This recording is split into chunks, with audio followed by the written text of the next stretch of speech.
Good morning बच्चों। आज हम पढ़ेंगे ललथत के अगले पद। आपकी जो कवित्री थी ललथत, उसके अगले पद पढ़ेंगे। उससे पहले आपको जो भी पाठ पढ़ाया जाए उसका कवि परिचय, आपको कवि हो या कवित्री हो, वह आपको करना है। कवि परिचय करना है और बाद में आपको व्याख्या करनी है।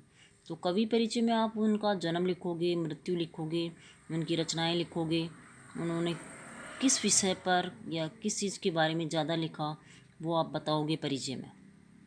तो अब आप पढ़ते हैं अगला सेकंड जो आपका दो पद है, वाक है वो खा खा खा खा कर कुछ पाएगा नहीं। कवित्री क्या कह रही है कि खा खा कर कुछ पाएगा नहीं, न खाकर बनेगा अहंकारी।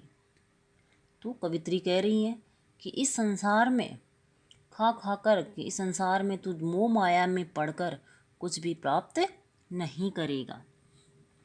और अगर तुम कुछ खाएगा नहीं, मोह माया में नहीं पड़ेगा, तो तुम क्या बन जाओगे? अहंकारी बन जाओगे।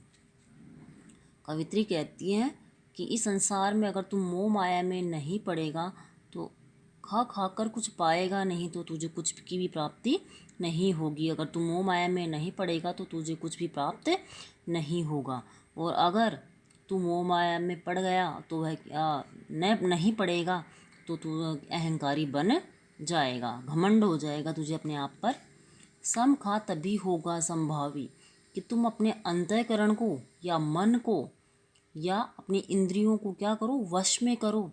तभी तुम इस समानता का भाव अपना सकते हो, तभी तुम इस संसार में समानता का भाव ला सकते हो। किसको वश में करना पड़ेगा भाई? अपने अंतःकरण को या मन को या अपनी इंद्रियों को अगर तुम वश में करोगे तभी तुम समान भाव इस संसार में ला सकते हो। खुले की सांकल बंद द्वार की, और तभी क्या होगी भाई?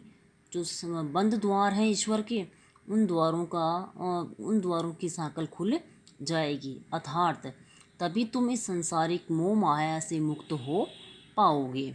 जब तुम्हारे मन में समानता का भाव आएगा तभी तुम ईश्वर के द्वार खुलवा सकते हो। अर्थात कवित्री कहना चाहती हैं कि जब तक तुम अपने मन को वश में नहीं करोगे तब तक तुम इस संसार में कुछ भी प्राप्त नहीं कर सकते। नेक्स्ट पद है आपका, आई सीधी राह से गई न सीधी राह है।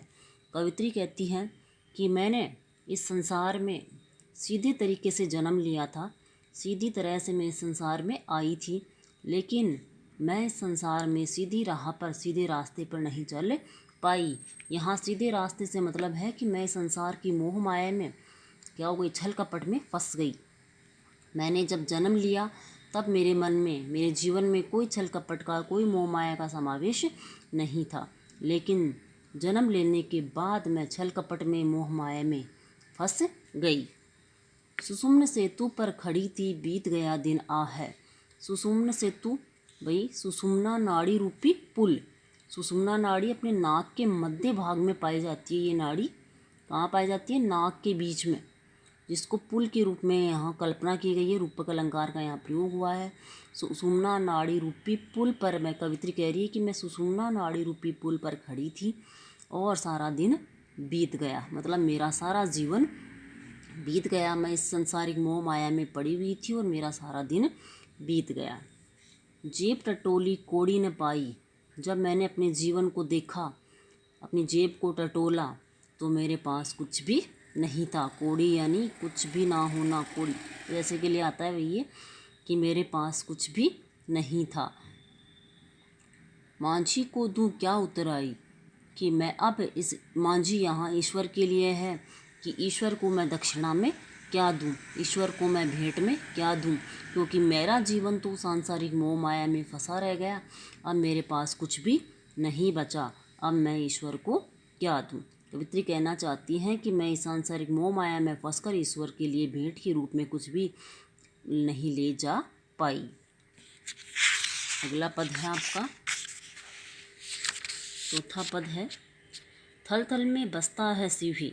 इसमें ईश्वर के लिए है भी। जैसे कबीरदास जी ने कहा था कि ईश्वर सर्वत्र व्याप्त है, मन में व्याप्त है, उसी प्रकार से यहाँ कवित्री ललदत भी कह रही हैं कि थल थल में बसता है शिव ही, कि हर जगह पर कौन बसता है? ईश्वर ही बसता है, शिव ही हर जगह पर बसते हैं, रहते हैं। भेद न कर क्या हिंदू मुसलमाना, कवित्री कह रही हैं कि तुम हिंदू और मुसलमान में भेदभाव मत करो। ज्ञानी है तो स्वयं को जान, अगर तुम ज्ञानी हो, अगर तुम तत्व ज्ञान को जानना चाहते हो तो स्वयं को ही क्या करो? पहले सबसे पहले जानो, तभी तुम्हें ईश्वर की प्राप्ति हो सकती है। वही है साहिब से पहचान, वही तुम्हें ईश्वर से पहचान करवा सकता है। कैसे ज्ञान पाओगे ईश्वर को? जब स्वयं को जानोगे तभी तुम ईश्वर को जान पाओगे।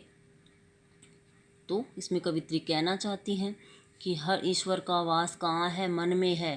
तुम भेदभाव ना करके अपने मन में ही ईश्वर को ढूंढने का प्रयास करो। इस प्रकार आपका ललधत पाठ जो है 4 ही इसमें पद थे, और वो पहला पद आपको पिछली वीडियो में पढ़ा दिया था। दूसरा बाकी के जो 3 पद थे वो आपने पढ़ लिए हैं। अब आप इसका व्याख्या जो करोगे, पद्य भाग की जितने भी चैप्टर आपको पढ़ाए जाएंगे, जितने भी पाठ पढ़ाए जाएंगे, उनमें सभी की व्याख्या आपको करनी है। व्याख्या के साथ साथ विशेष भी जो बता रही हूँ, सबसे लास्ट में विशेष आएगा, तो विशेष आप इसका भी विशेष नोट कर लो। तो बाकी आप सेंटेंस आप लोग बना लेना, मैं आपको सीधे सीधे बता रही हूँ।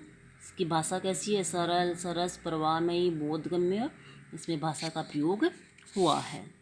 अनुप्रास अलंकार का प्रयोग है, शांत रस का प्रयोग है, प्रसाद गुण का प्रयोग है। शांत रस और प्रसाद गुण का मतलब है जहाँ हमें पढ़ने में शांति का अनुभव हो, आनंद की प्राप्ति हो, वहाँ शांत रस और प्रसाद गुण पाया जाता है। गेय शैली, गेय शैली का प्रयोग हुआ है। गेय शैली का मतलब है जिसमें पद्य को गाया जा सके, तो वो कौन सी शैली कहलाएगी? गेय शैली कहलाएगी।